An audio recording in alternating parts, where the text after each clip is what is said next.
Avui preparem crema de carbassó. Trobareu la llista de tots els ingredients al final del vídeo. Ens farà falta 1 quilo de carbassó, un porro o una ceba no massa gran i una patata. Mig litre de brou de verdura, 50 grams de formatge fresc. Podeu fer-ho en formatgets. Nosaltres avui hi posarem burrata. També necessitarem oli, sal i pebre mòlt.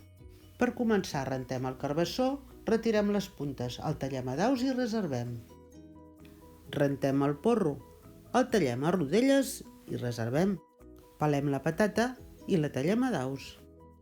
Agafem una cassola, posem oli i posem el porro i el sofregim fins que estigui transparent. Afegim el carbassó i la patata. Ho deixem coure tot plegat uns minuts més. Veureu que la verdura deixa anar una mica d'aigua i es redueix una mica. Afegim el brou i ho deixem bullir uns 15 o 20 minuts. Parem el foc i la deixem refredar una mica. Salpebrem. Triturem amb la batedora i afegim el formatge. Continuem triturant.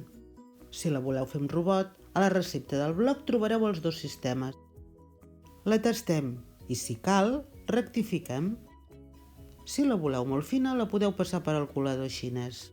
Si ens ajudem amb la batedora, encara anirem més ràpid. I ja la tenim.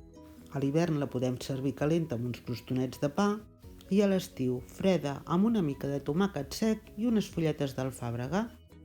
Que vagi de gust! Us esperem a la propera recepta.